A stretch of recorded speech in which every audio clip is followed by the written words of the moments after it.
சரியா 2017 ஜூலை 28 கேரளாவுடைய கொல்லம் டிஸ்ட்ரிக்ட்ல இருக்கிற பிறந்த ஊர் அப்படிங்கிற வில்லேஜ்ல நேரம் இரவு 10:30 மணியை நெருங்கிட்டு இருந்துச்சு. அப்போ +1 படிச்சுட்டு இருந்த ரின்சி பிஜு அப்படிங்கிற பொண்ணு வீட்ல அவளுடைய ரூம்ல இருந்த சேர்ல உட்கார்ந்து படிச்சுட்டு இருந்தா. ஸ்கூல்ல ரொம்பவே நல்லா படிக்கக்கூடிய பொண்ணான ரின்சிக்கு நாளைக்கு எக்ஸாம் அப்படிங்கறதால ரொம்பவே இன்ட்ரெஸ்டா படிச்சுட்டு இருந்தா. அப்போ ரின்சி அப்படின்னு ஒரு பெண்ணுடைய குரல் கூப்பிடுறத கேட்டு திரும்பி பாக்குறா. அங்க அந்த ரூமுடைய வாசல்ல நின்னுட்டு இருந்த அவளுடைய அம்மா டீ போட்டு எடுத்துட்டு வரவா அப்படின்னு கேக்குறாங்க. அதுக்கு ரின்சியோ, இல்ல வேணாமா, கொஞ்ச நேரத்துல நான் தூங்கிடுவேன், காலையில மட்டும் என்ன ஒரு 5 மணிக்கு எழுப்பி விட்டுருங்க, நான் எந்திரிச்சு படிக்கணும் அப்படின்னு சொல்றா. இப்ப ரின்சியுடைய அம்மாவும் சரி ஓகே நான் வந்து எழுப்பி விடுறேன், ஆனா நீ ரொம்ப நேரம் கண்ணு முடிச்சிட்டு இருக்காத, சீக்கிரமா போய் படிச்சுட்டு தூங்கு அப்படின்னு சொல்றாங்க. அதுக்கு ரின்சியுமே சரி ஓகேமா அப்படின்னு சொல்ல இப்ப அவ இருந்த அந்த ரூமுடைய டோரை க்ளோஸ் பண்ணிட்டு போறாங்க அவளுடைய அம்மா. அதுக்கப்புறமா ஒரு 1 hour படிச்சுட்டு காலையில அவளுடைய அம்மா வந்து தன்னை எழுப்பணும் அப்படிங்கிறதுக்காக அந்த ரூமுடைய கதவை உள்பக்கமா லாக் பண்ணாமலேயே படுத்து தூங்குறா ரின்சி. இப்ப அடுத்த நாள் காலையில 4:30 மணிக்கு எந்திரிச்ச ரின்சியுடைய அம்மா ஃபேஸ் வாஷ் பண்ணிட்டு கிச்சனுக்கு போறாங்க. அங்க ஃப்ரிட்ஜில் இருந்த பால் எடுத்து டீ போட்டவங்க அத ஒரு டம்ளர்ல எடுத்துட்டு ரின்சியுடைய ரூமை நோக்கி நடக்க ஆரம்பிக்கிறாங்க. அதுக்கப்புறமா ரின்சியுடைய ரூமுடைய கதவை திறந்து உள்ள போனவங்க அங்கிருந்த லைட் சுவிட்சை ஆன் பண்றாங்க. அப்படி லைட்டை ஆன் பண்ண உடனே கட்டல்ல படுத்துட்டு இருந்த ரின்சியை பார்த்து அப்படியே திகைச்சு போறாங்க. பிகாஸ் அவங்க ரின்சியை பாக்குறப்ப அவ தூங்குற மாதிரி அவங்களுக்கு தெரியல. ரின்சி ரொம்பவே வினோதமா படுத்துட்டு இருந்திருக்கா. அதாவது ரின்சியுடைய கை மற்றும் கால்கள் எல்லாமே கோணல் மாணலா விரிஞ்சபடியும் தன்னுடைய வாயை பாதி திறந்தபடியும் படுத்துட்டு இருந்திருக்கா. என்ன இப்படி படுத்திருக்கா அப்படின்னு மனசுல நினைச்சபடியே தன்னுடைய கையில வச்சிருந்த டீ கிளாஸோட இப்ப பக்கத்துல போய் நின்னு பார்க்க ஆரம்பிக்கிறாங்க. அப்போ அவங்க அம்மா நோட் பண்ண முதல் விஷயம், ரின்சியுடைய ட்ரெஸ் எல்லாமே களைஞ்சு போய் ட்ரெஸ் அரையும் குறையுமா இருந்திருக்கு. அது மட்டும் இல்ல, அவளுடைய கை மற்றும் கால்கள்ல சின்ன சின்ன கீறல் மற்றும் சிராய்ப்பு காயங்களும் இருந்திருக்கு. அதோட அவ கழுத்துல போட்டிருந்த ஒரு கோல்ட் செயின் இப்ப இல்லாம இருந்திருக்கு. மேலும் ரின்சியை உத்து பார்க்கும் பொழுது அவ மூச்சு விடுற மாதிரியே தெரியல. இதை எல்லாத்தையுமே அமைதியா கவனிச்சுட்டு இருந்த அவங்க அம்மாக்கு இப்ப பதட்டம் அதிகமாக ஆரம்பிக்குது. சோ இப்ப மெதுவா அவளுடைய ஷோல்டர்ல கைய வச்சு ரின்சி ரின்சி அப்படின்னு எழுப்புறாங்க. ஆனா பதிலுக்கு ரின்சி கிட்ட இருந்து எந்த ஒரு ரெஸ்பான்ஸுமே இல்லாததையும், ஆல்சோ அவளுடைய ஷோல்டரை தொடும் பொழுது அவளுடைய உடல் ரொம்பவே கூலிங்கா இருந்ததையும் பார்த்து பயந்து போறாங்க. சோ இப்ப வேகமா அந்த ரூம்ல இருந்து வெளியில போனவங்க பக்கத்துல இருந்த இன்னொரு ரூமுக்கு போய் அங்க கட்டில்ல படுத்து தூங்கிட்டு இருந்த ரின்சியுடைய அப்பாவான பிஜு தாமஸை எழுப்பி அங்க கூட்டிட்டு வராங்க. இப்ப ரின்சியுடைய அப்பாவும் ரின்சியுடைய கண்ணத்தை தட்டி எழுப்பி பாக்குறாரு. முகத்துல தண்ணி எடுத்து தெளிச்சும் பாக்குறாரு. பட் அப்பவுமே ரின்சி கிட்ட இருந்து எந்த ஒரு ரெஸ்பான்ஸுமே இல்லாம இருந்திருக்கு. அதோட அவளுடைய இதய துடிப்பு மற்றும் நாடி துடிப்பை செக் பண்ணும் போதும் அது ரெண்டுமே மௌனம் சாதிச்சிருக்கு. சோ இப்ப ரின்சி இறந்து போயிட்டா அப்படிங்கறது தெரிஞ்சு அவளுடைய அம்மா கதறி அழுக ஆரம்பிக்கிறாங்க. ஆல்சோ அவளுடைய உடம்புல இருந்த சிராய்ப்பு காயங்களை பார்த்த ரின்சியுடைய அப்பா ரின்சி கொலை செய்யப்பட்டிருப்பாளா அப்படின்னு பயந்து உடனடியா போலீஸ்க்கு கால் பண்ணி நடந்த விஷயங்களை சொல்ல ஆரம்பிக்கிறாரு. அதை கேட்ட போலீஸும் ஓகே நாங்க உடனடியா அங்க வர்றோம் அப்படின்னு சொல்லிட்டு காலை கட் பண்றாங்க. இப்ப போலீஸ் வர்றதுக்காக அழுதபடியே காத்திருக்க ஆரம்பிக்கிறாங்க ரின்சியுடைய பேரண்ட்ஸ். சோ அன்னைக்கு நைட்டு எக்ஸாமுக்கு படிச்சுட்டு வீட்ல தன்னுடைய ரூம்ல படுத்து தூங்கிட்டு இருந்த ரின்சிக்கு சில மணி நேரங்களுக்குள்ளேயே அப்படி என்னதான் நடந்துச்சு அப்படிங்கிற கேரள மாநிலம் முழுவதுமே ரொம்பவே பரபரப்பா பேசப்பட்ட ரின்சி பிஜு கேஸ பத்தி தான் இன்னைக்கு வீடியோல நம்ம டீகோட் பண்ண போறோம். நீங்க பார்த்துட்டு இருக்கிறது சரவணன் டீகோட்ஸ். நான் உங்கள் சரவணன். வாங்க இன்னைக்கு வீடியோக்குள்ள போலாம்.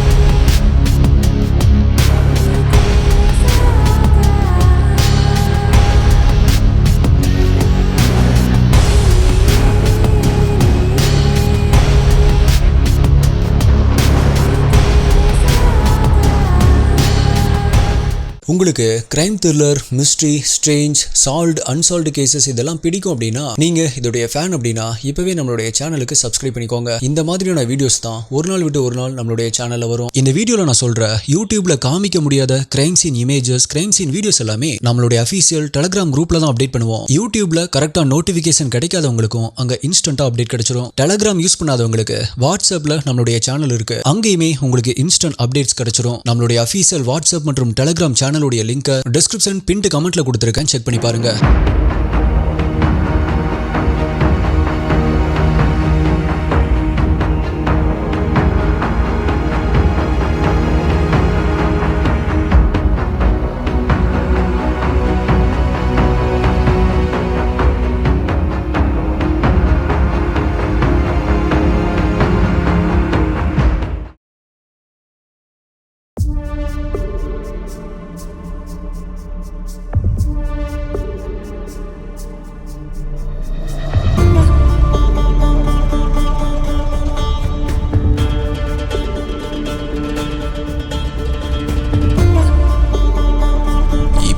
ரின்சியுடைய வீட்டு முன்னாடி வந்து காரை நிப்பாட்டின போலீஸ் கார்ல இருந்து இறங்காமலேயே அவளுடைய வீட்டு வாசலை பாக்குறாங்க. அங்க ரின்சியுடைய நெய்பர்ஸ் சில பேரு கவலையா நின்னுட்டு இருக்க ரின்சியுடைய அப்பா தரையில உட்கார்ந்து அழுதுட்டு இருக்கிறத கவனிக்கிறாங்க. அதுக்கப்புறமா கார்ல இருந்து இறங்கின போலீஸை பார்த்து ரின்சியுடைய அப்பா எந்திரிச்சு நிக்க இப்போ அவருடைய பக்கத்துல போன போலீஸ் எங்க அப்படின்னு கேக்குறாங்க. அதுக்கு ரின்சியுடைய அப்பா வாங்க சார் அப்படின்னு தன்னுடைய மகளுடைய பெட்ரூம்க்கு கூட்டிட்டு போறாரு. அப்படி ரூம்ல போய் பார்க்கும் பொழுது அங்க கட்டலுக்கு பக்கத்துல ரின்சியுடைய அம்மா அழுதபடி நின்னுட்டு இருக்காங்க. பட் இப்ப போலீஸோடைய பார்வை கட்டல்ல அசைவில்லாம கிடந்த ரின்சி மேல போக ஆரம்பிக்குது. அப்ப ரின்சி கிட்ட ஏற்கனவே அவளுடைய பேரண்ட்ஸ் பார்த்த அதே விஷயங்களை கவனிச்ச போலீஸ் கூடவே இப்ப இன்னொரு முக்கியமான விஷயத்தையும் நோட் பண்றாங்க. அதாவது ரின்சியுடைய கழுத்துல ஒரு கயிறை வச்சு யாரோ இருக்கணும் மாதிரியான ஒரு தடம் இருக்கிறத நோட் பண்றாங்க. ஆல்சோ அதை கன்ஃபார்ம் பண்ற விதமா அந்த கட்டிலுக்கு பக்கத்திலேயே ஒரு நீளமான கயிறு கிடக்கிறதையும் நோட் பண்றாங்க. சோ இப்ப ரின்சி கயிற்றால கழுத்து நெரிச்சு கொல்லப்பட்டிருக்கலாம் அப்படின்னு கஸ் பண்ண போலீஸ் அதை கன்ஃபார்ம் பண்றதுக்காக ரின்சியுடைய இறந்த உடலை அட்டாப்சிக்கு அனுப்பி வைக்கிறாங்க. அதுக்கப்புறமா கிரைம் சீனை செக்யூர் பண்ணிட்டு டாக் ஸ்குவாட் மற்றும் ஃபாரன்சிக் டீமை வச்சு அந்த ரூம்குள்ள வீட்டுக்குள்ள அப்படின்னு ஏதாவது எவிடன்ஸ் கிடைக்குதா அப்படின்னு சர்ச் பண்ண ஆரம்பிக்கிறாங்க. அப்ப அந்த ரூம்ல இருந்து ஃபாரன்சிக்கு நிறைய ஃபிங்கர் பிரிண்ட்ஸ் கிடைக்க ஆரம்பிச்சிருக்கு. ஆனா அதை டெஸ்ட் பண்ணி பாக்குறப்ப அது எல்லாமே ரின்சி மற்றும் அவருடைய பேரண்ட்ஸ் உடையதான் அப்படிங்கிறது தெரிய வருது. அது மட்டும் இல்ல, கட்டிலுக்கு பக்கத்துல கிடந்த அந்த கயிறு கூட ரின்சியுடைய அப்பா அவருடைய ஆட்டோவை மேனுவலா ஸ்டார்ட் பண்றதுக்காக வச்சிருந்த கயிறு அப்படிங்கறதையும் கண்டுபிடிக்கிறாங்க. சோ இங்க இருந்தே போலீஸ்க்கு அவளுடைய அப்பா மேல லைட்டா சந்தேகம் வர ஆரம்பிக்குது. அதுக்கு தகுந்த மாதிரி தான் அந்த ஃபிங்கர் பிரிண்ட்ஸுமே கிடைச்சிருந்துச்சு. ஆனா தன்னுடைய பொண்ணுடைய ரூம்குள்ள பேரண்ட்ஸ் உடைய கைரேகை இருக்கிறது சாதாரணமான ஒரு விஷயம் தான். சோ இதை வச்சு மட்டுமே அவரை சந்தேகப்பட முடியாது அப்படின்னு வேற ஏதாவது ஸ்ட்ராங்கான எவிடன்ஸ் இருக்கா அப்படின்னு பார்க்க ஆரம்பிக்கிறாங்க. அப்பதான் ரின்சியுடைய ரூம்ல அவள் லாக் பண்ணாம தூங்குன அந்த டோர் மட்டும் இல்ல, அந்த ரூம்லயே ஒரு பின்வாசல் இருக்கு அப்படிங்கறதையும் பாக்குறாங்க. அப்படி பின்வாசல்ல இருந்த அந்த டோர் பக்கத்துல போய் பார்த்த போலீஸ் அந்த டோரை ஓபன் பண்ணி க்ளோஸ் பண்ண ட்ரை பண்ணும் பொழுது அது ரொம்பவே டைட்டா இருந்திருக்கு. அதாவது அந்த டோர் ஈரக்காத்தால ஊறி போயிருந்ததால அந்த டோரை ரொம்பவே சிரமப்பட்டு தான் திறக்கவும் மூடவும் முடியும் அப்படிங்கறத போலீஸ் புரிஞ்சுக்கிறாங்க. சோ இத பத்தி அவங்களுடைய பேரண்ட்ஸ் கிட்ட கேட்கும் பொழுது ரொம்ப நாளாவே அந்த டோர் அப்படிதான் இருக்கு அப்படின்னும் அந்த டோரை சரியா லாக் பண்ண முடியாது அப்படின்னும் சோ அது வழியா தான் யாராவது வந்து தன்னுடைய பொண்ணை இப்படி பண்ணி இருக்கணும் அப்படின்னு போலீஸ் கிட்ட சொல்ல ஆரம்பிக்கிறாங்க. ஓகே, அப்படி வெளியிருந்து யாராவது அந்த கதவை திறந்திருந்தா அதுல கண்டிப்பா ஃபிங்கர் பிரிண்ட்ஸ் இருக்கும் அப்படின்னு திங்க் பண்ண போலீஸ் ஃபாரன்சிக் டீமை வச்சு அந்த டோரை செக் பண்ணி பார்க்கும் பொழுது அந்த டோர்லயும் இறந்து போன ரின்சி மற்றும் அவளுடைய பேரண்ட்ஸ் உடைய ஃபிங்கர் பிரிண்ட்ஸ் இது மட்டும்தான் இருந்திருக்கு. இப்போ சரி ஓகே அப்படின்னு இந்த விசாரணைய ரின்சியுடைய பேரண்ட்ஸ் கிட்ட இருந்தே ஸ்டார்ட் பண்ண ஆரம்பிக்கிறாங்க. ஏற்கனவே ரின்சியுடைய அப்பா மேல போலீஸ்க்கு கொஞ்சம் சந்தேகம் இருந்ததால ரின்சியுடைய அப்பா கிட்ட விசாரிக்க ஆரம்பிச்ச போலீஸ் ரின்சியுடைய ரூம்குள்ள நீங்க ஆட்டோவை ஸ்டார்ட் பண்ற அந்த கயிறு எப்படி வந்துச்சு அப்படின்னு கேட்க ஆரம்பிக்கிறாங்க. ஆனா அவரோ அந்த கயிறு எப்படி அங்க வந்துச்சு அப்படின்னு எனக்கு தெரியல அப்படின்னு சொல்லியிருக்காரு. சோ இது ரின்சியுடைய அப்பா மேல இருந்த சந்தேகத்தை போலீஸ்க்கு இன்னுமே அதிகமாக்கி இருக்கு. அதே போல போலீஸ் தன்னை சந்தேகப்படுறாங்க அப்படிங்கிறது அவருக்குமே தெரிஞ்சிருக்கு. பட் அந்த டைம்ல தான் ரின்சியுடைய அட்டாப்சி ரிப்போர்ட் போலீஸுடைய கைக்கு கிடைக்குது. அதுல போலீஸ் ஏற்கனவே கஸ் பண்ண மாதிரி ரின்சி கழுத்து நெரிச்சு தான் கொலை செய்யப்பட்டிருக்கா அப்படிங்கிறது கன்ஃபார்ம் பண்ணப்பட்டிருக்கு. அது மட்டும் இல்ல, ரின்சி சீரழிக்கப்பட்டிருக்கா அப்படின்னும் அவளுடைய ட்ரெஸ் மற்றும் உடல்ல சீமன் இருக்கு அப்படிங்கிறதும் கன்ஃபார்ம் பண்ணப்படுது. இதை தெரிஞ்சுக்கிட்ட உடனே போலீஸ் பண்ண முதல் வேலை ரின்சி அப்பாவுடைய டிஎன்ஏவை ரின்சியுடைய உடல்ல கிடைச்ச டிஎன்ஏ கூட மேட்ச் பண்ணி பாக்குறாங்க. பட் அது ரெண்டுமே டோட்டலா மேட்ச் ஆகாம போயிருந்திருக்கு. ஆல்சோ அந்த ரிப்போர்ட் ரின்சியுடைய அப்பா தான் குற்றவாளி அப்படின்னு நினைச்சிட்டு அவங்க போயிட்டு இருந்த அந்த விசாரணையுடைய திசையை அப்படியே யூட்டன் அடிக்க வச்சது.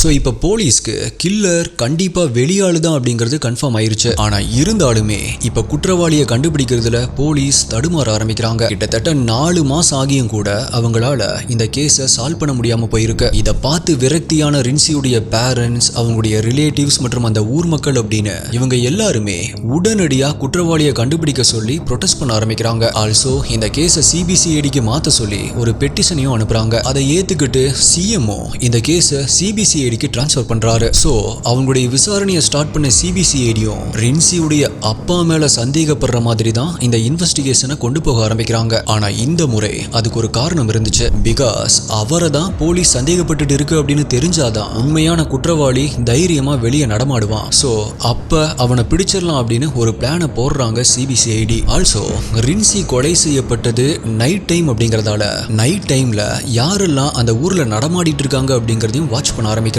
அப்படி அவங்க வாட்ச் பண்றப்பதான் அவங்களுக்கு ஒரு முக்கியமான பிரேக் த்ரூ ஒன்று கிடைக்குது. இரவு நேரங்கள்ல ரின்சியுடைய வீட்டுக்கு பின்னால் இருக்கிற இன்னொரு வீட்டுக்கு 40 வயது இருக்கக்கூடிய ஒரு ஆள் அடிக்கடி வந்துட்டு போறான் அப்படிங்கிற தகவல் போலீஸ்க்கு தெரிய வருது. சோ இப்ப போலீஸ் அந்த வீட்டை போய் பாக்குறப்ப அங்க 30 வயசு இருக்கிற ஒரு லேடி மட்டும் தனியா இருக்கிறத தெரிஞ்சுக்கிறாங்க. சோ எதனால அந்த வீட்டுக்கு நைட் டைம்ல ஒரு நபர் வந்துட்டு போறான் அப்படின்னு விசாரிக்கும் பொழுது அப்படி வர்ற அந்த நபருடைய பெயர் சுனில்குமார் அப்படின்னும் அந்த வீட்டில் இருக்கிற அந்த லேடியுடைய ஹஸ்பண்ட் வேலை விஷயமா அடிக்கடி வெளியூர் போயிருவாரு அப்படிங்கறதும் அந்த டைம்ல அந்த சுனில்குமார் இங்க வந்துட்டு இருக்கான் அப்படிங்கறதையும் சோ இவங்க 2 பேருக்குள்ளேயுமே அஃபையர் இருக்கு அப்படிங்கறதையும் தெரிஞ்சுக்கிறாங்க. அது மட்டும் இல்ல கடைசியா நேத்து நைட்டு கூட அவன் வந்துட்டு போயிருக்கான் அப்படிங்கறத தெரிஞ்சுக்கிட்ட போலீஸ் இப்ப அந்த லேடிய உடனடியா ஹாஸ்பிட்டலுக்கு கூட்டிட்டு போய் ஒரு மெடிக்கல் டெஸ்ட் எடுக்கிறாங்க. எதுக்கு ப்ரோ அந்த லேடிய மெடிக்கல் டெஸ்ட் எடுக்கிறாங்க அப்படின்னு கேட்டீங்கன்னா நேத்து நைட்டு கூட அவன் வந்துட்டு போயிருக்கான் அப்படிங்கும் பொழுது அவங்க பிசிக்கல் ரிலேஷன்ஷிப்ல இருந்திருந்தாங்க அப்படின்னா அந்த லேடியுடைய உடல்ல மற்றும் ட்ரெஸ்ல அந்த சுனிலுடைய சீமன் இருக்க சான்சஸ் இருக்கு இல்லையா. சோ அதுக்காக தான் இந்த மெடிக்கல் டெஸ்ட் பண்றாங்க. அப்ப அவங்க நினைச்ச மாதிரியே சீமன் இருக்கிறத கன்ஃபார்ம் பண்ண போலீஸ் அத ரின்சியுடைய ட்ரெஸ்ல இருந்து கிடைச்ச அந்த டிஎன்ஏ கூட மேட்ச் பண்ணி பார்க்கறாங்க. அப்படி பார்க்கும் பொழுது அது பெர்ஃபெக்ட்டா மேட்ச் ஆயிருக்கு. ஸோ இப்போ உடனடியா அந்த சுனிலுடைய வீட்டுக்கு போய் அவனை அரெஸ்ட் பண்ண போலீஸ் மறுபடியுமே அவனுடைய டிஎன்ஏவை எடுத்து டெஸ்ட் பண்ணி பார்க்குறாங்க. இப்போவும் அது 100% பக்காவா மேட்ச் ஆயிருக்கு. ஸோ உடனடியா அவனை கஸ்டடியில் எடுத்து விசாரிக்க வேண்டிய விதத்தில் விசாரிக்க ஆரம்பிக்கிறாங்க. அப்போ போலீஸ்க்கு ரொம்பவே சிரமம் கொடுக்காம அன்னைக்கு நைட்டு என்ன நடந்துச்சு அப்படிங்கிற விஷயங்களை கன்ஃபஸ் பண்ண ஆரம்பிக்கிறான். அப்படி அவன் கன்ஃபஸ் பண்ண விஷயங்கள் இதுதான். ஆட்டோ டிரைவரான சுனிலுக்கு ரின்சியுடைய வீட்டுக்கு பின்னாடி ஒரு 15 சென்ட் இடம் இருந்திருக்கு. ஒரு நாள் அந்த இடத்தில் இருக்கிற செடிகள் மற்றும் புதர்களை கிளீன் பண்றதுக்காக இவன் அங்க போயிருக்கான். அப்படி அங்க போறப்பதான் அவன் ரின்சிய பார்த்திருக்கான். ஏற்கனவே ஒரு லேடி கூட தப்பான அஃபைர்ல இருந்து அவனுடைய பார்வை இப்போ 11th படிச்சுட்டு இருந்த ரின்சி மேலேயுமே விழுக ஆரம்பிச்சிருக்கு. எப்படியாவது ரின்சியை அடையணும் அப்படிங்கிற அவனுடைய காம எண்ணம் அதற்கான ஒரு பிளானையுமே போட வச்சது. ரின்சி எப்பெல்லாம் ஸ்கூலுக்கு போறா எப்பெல்லாம் வீட்டுல இருக்கா அப்படின்னு நல்லா வாட்ச் பண்ண ஆரம்பிச்சாவன். அப்பதான் ரின்சியுடைய வீட்டுக்கு பின்னாடி இருக்கிற கதவு சரியா மூடாம ஸ்டக் ஆகி இருக்கிறதையும் அது எப்பவுமே அப்படிதான் இருக்கு அப்படிங்கறதையும் கவனிக்கிறான். அது மட்டும் இல்ல அந்த கதவு இருக்கிற ரூம்ல தான் ரின்சி இருக்கா அப்படிங்கறதையும் தெரிஞ்சுக்கிறான். சோ இதை விட வேற என்ன வேணும் அப்படின்னு நைட்டு ரின்சி தூங்குறப்ப அவளுடைய ரூம்குள்ள புகுந்து இவனுடைய எண்ணத்தை நிறைவேற்றிக்கணும் அப்படின்னு ஒரு பிளானை போட ஆரம்பிக்கிறான். அதே போல அவன் நினைச்ச அந்த ஒரு நாளும் வருது. அது ஜூலை 28ஆம் தேதி இரவு நேரம். ரின்சியுடைய வீட்டுக்கு பின்னால் இருக்கிற அவனுடைய இடத்துல புதர்களுக்குள்ள போய் மறைஞ்சிருந்து யாருக்குமே தெரியாம வெயிட் பண்ண ஆரம்பிக்கிறான். அப்பதான் நான் இன்ட்ரோல சொன்ன மாதிரி இரவு ஒரு 11:30 மணிக்கு ரின்சியுடைய ரூம்ல இருந்து லைட் ஆஃப் பண்ணப்படுறத கவனிக்கிறான். அதுக்கப்புறமா ஒரு 1 மணி நேரத்துக்கு மேல வெயிட் பண்ணாவ ஃபிங்கர் பிரிண்ட்ஸ் எதுவுமே கிடைச்சிடக்கூடாது அப்படிங்கிறதுக்காக அவனுடைய பேண்ட் பாக்கெட்ல இருந்த கிளவுஸ் எடுத்து அவனுடைய கைகள்ல மாட்டிக்கிறான். அதே மாதிரி கால் தடம் தெரியக்கூடாது அப்படின்னு ஷாக்ஸ் எடுத்து கால்கள்ல மாட்டிட்டு ரின்சியுடைய வீட்டை நோக்கி நடக்க ஆரம்பிக்கிறான். இப்ப ரின்சி இருக்கிற அந்த ரூமுடைய பின்வாசல் கிட்ட வந்த அவன் அந்த டோர்ல கைய வச்சு திறக்க ட்ரை பண்றான். பட் ஆல்ரெடி நான் சொன்ன மாதிரி அந்த டோர் ஸ்ட்ரக் ஆகி இருந்ததால இப்ப நல்லா ஃபோர்ஸ் கொடுத்து திறக்க ட்ரை பண்ணிருக்கான். அப்ப அந்த டோர் தரையில உரசி கொஞ்சம் சத்தத்தோட திறந்திருக்கு. சோ இப்ப அந்த சத்தத்தை கேட்டு உள்ள தூங்கிட்டு இருந்த ரின்சி முழிச்சு பார்க்கும் பொழுது தனக்கு முன்னாடி ஒரு உருவம் நின்னுட்டு இருக்கிறத பார்த்து அதிர்ச்சியாகி கத்த ஆரம்பிக்கிறா.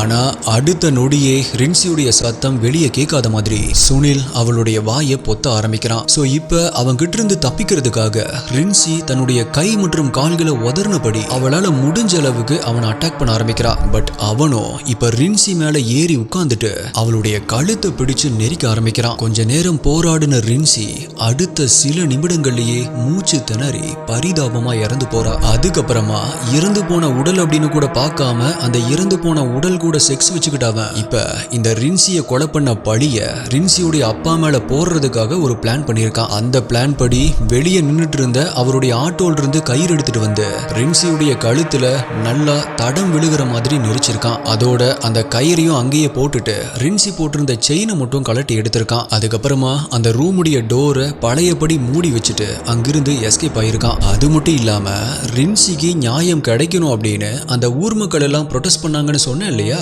அதுல இந்த சுனிலும் கலந்துகிட்டு நல்லவன் மாதிரி போராட்டம் பண்ணியிருக்கான். ஆல்சோ அந்த டைம்ல எல்லாம் ப்ரொடெஸ்ட் பண்ணவங்க கிட்ட போலீஸ் பேச வரும்போது அவங்களுடைய இன்வெஸ்டிகேஷன் எந்த டைரக்ஷன்ல போகுது அப்படின்னு வாட்ச் பண்ணிட்டு இருந்திருக்கான். சுனிலுடைய இந்த கன்ஃபெஷனுக்கு அப்புறமா அவனை கோர்ட்ல ஆஜர்படுத்தின போலீஸ் அவனுக்கு எதிராக இருந்த எல்லா எவிடன்ஸுமே சப்மிட் பண்றாங்க. இறுதியா 2021 நவம்பர் மாசம் அவனுக்கு 43 வருடங்கள் ஜெயில் தண்டனையும் 3 லட்சம் ரூபாய் அபராதமும் விதிச்சிருக்கு கோர்ட். இப்ப ரின்சி கொலை செய்யப்பட்ட இந்த கேஸ்ல நம்ம கவனிக்க வேண்டிய விஷயங்கள் என்ன அப்படின்னா, ரின்சியுடைய பேரண்ட்ஸ் பண்ண ஒரு சின்ன மிஸ்டேக் என்ன அப்படின்னா, ரின்சி இருந்த அந்த ரூமுடைய பின்வாசல் கதவை அவங்க சரி பண்ணாம விட்டதுதான். ஒரு வீடு எவ்வளவு பெருசா இருந்தாலுமே அதனுடைய டோர் மற்றும் லாக்ஸ் இது இரண்டுமே சரியா இருக்கணும். அப்படி இருந்தாதான் நம்ம உண்மையாவே ஒரு சேஃப்டியான வீட்டுக்குள்ள இருக்கிறதா அர்த்தம். சோ அப்படிப்பட்ட சேஃப்டியை ரின்சியுடைய பேரண்ட்ஸ் பண்ணிருந்தாங்க அப்படின்னா மேபி இந்நேரம் ரின்சி உயிரோட இருந்திருப்பா. இந்த கேஸ்ல ரின்சிக்கு அப்புறமா ரொம்பவே வேதனை அனுபவிச்ச ஒரு பர்சன் யார் அப்படின்னா அது ரின்சியுடைய அப்பா பிஜு தாமஸ் தான் சொல்லணும். பிகாஸ் அவருடைய மகளை இழந்தது மட்டும் இல்லாம அவளை கொலை பண்ணதா போலீஸ் அவர் மேல சந்தேகப்பட்டு விசாரணை பண்ணதும் அந்த விஷயம் ஊர் மக்கள் மத்தியில ஸ்ப்ரெட் ஆனதும் அவருக்கு ரொம்பவே வேதனையை கொடுத்துருக்கும் அப்படின்னு தான் சொல்லணும். ஆல்சோ இந்த கேஸ்ல நம்ம ஆச்சரியப்படுற மாதிரியான ஒரு விஷயமும் இருக்கு. அது என்ன அப்படின்னா, ரின்சியை கொலை பண்ண அந்த சுனிலை பத்தி போலீஸ் அந்த ஊர் மக்கள் கிட்ட விசாரிக்கும் போது அவங்க எல்லாருமே அவனை பத்தி நல்ல விதமா தான் சொல்லியிருக்காங்க அப்படிங்கிறது தான். அதாவது இபி பில் கட்டுறது, கேஸ் புக் பண்ணி தர்றதுல ஆரம்பிச்சு தெருவிளக்கு எரியல அப்படின்னாலோ சாக்கடை கிளீன் பண்ணாம இருந்தாலோ அதை பஞ்சாயத்து போர்டு கிட்ட சொல்லி சரி பண்றது வரைக்குமே பல சோசியல் சர்வீஸை பண்ணிட்டு இருந்திருக்கான் அந்த சுனில். ஆல்சோ யாருக்காவது எமர்ஜென்சி அப்படின்னா உடனடியா அவனுடைய ஆட்டோவை எடுத்துட்டு போய் ஹெல்ப் பண்றதையும், அதுக்கு அவங்க கம்மியான அமௌண்ட் கொடுத்தாலுமே அவங்க கொடுக்கிற பணத்தை எதுவுமே பேசாம வாங்கிக்குவோம் அப்படின்னு சொல்லியிருக்காங்க. பட் இவ்வளவு நல்ல குணங்கள் இருந்தாலுமே பெண்கள் கிட்ட தப்பா நடந்துக்கிற அந்த ஒரு இழிவான குணத்தால அவனுடைய காமத்தை கட்டுப்படுத்த முடியாத காரணத்தால இப்ப ஜெயில உட்கார்ந்து கம்பி எண்ணிட்டு இருக்கான். காமம் அப்படிங்கிறது தப்பு கிடையாது, அது எல்லாத்துக்குமே இருக்கக்கூடிய ஒண்ணுதான். ஆனா அதுல ஆப்போசிட்ல இருக்கிற பெண்ணுக்குமே சம்மதம் இருக்கணும். எக்ஸாம்பிளுக்கு அவன் ஒரு லேடி கூட அஃபையர் இருந்தானே, அந்த மாதிரி நம்ம வீடியோலயே பல முறை சொல்லியிருக்கோம், no means no, yes means yes. ரீசெண்டா நான் ஒரு ரீல் பார்த்தேன். அதுல மும்பை ரெட் லைட் ஏரியால இருக்கிற ஒரு பெண் சொன்ன வார்த்தைகள் ஆணி அடிச்ச மாதிரி இருந்துச்சு. எனக்கும் அதே தாட் ரொம்ப நாளா தோணிட்டு இருந்துச்சு. அதே விஷயத்தை தான் அவங்களும் அப்படியே சொல்லியிருந்தாங்க. அப்படி அவங்க என்ன சொல்லியிருந்தாங்க அப்படின்னா, தயவு செஞ்சு உங்களுடைய செக்ஸ் எண்ணங்களை நிர்பியா மாதிரி அப்பாவி பெண்கள் மேல காட்டாதீங்க. அப்படி உங்களுக்கு ஆசை இருந்துச்சு அப்படின்னா எங்க மாதிரி பெண்கள் கிட்ட வந்து தீர்த்துக்கோங்க அப்படின்னு சொல்லியிருந்தாங்க. நல்லா யோசிச்சு பார்த்தா அது எவ்வளவு ஆழமான ஒரு கருத்து அப்படிங்கிறது புரியும். So my dear STI hostess investigators, நீங்க இந்த கேஸை பத்தி என்ன நினைக்கிறீங்க? உங்களுடைய கருத்துக்களை மறக்காம கீழே கமெண்ட் பண்ணுங்க. நம்மளுடைய வீடியோஸ் நீங்க சேஃபா இருக்கிறதுக்கு ஏதோ ஒரு விதத்துல உங்களுக்கு உதவுது அப்படின்னு நீங்க நினைச்சீங்க அப்படின்னா வீடியோக்கு மறக்காம ஒரு லைக் போட்டுருங்க. ஆல்சோ அடுத்தது என்ன கேஸ் வேணும், என்ன டாபிக்ல வீடியோ வேணும் அப்படிங்கறதையுமே கீழே கமெண்ட் பண்ணுங்க. உங்களுடைய பெஸ்டான கமெண்ட் அடுத்த வீடியோல வரும். வேற ஒரு வீடியோல மீட் பண்றேன். நன்றி.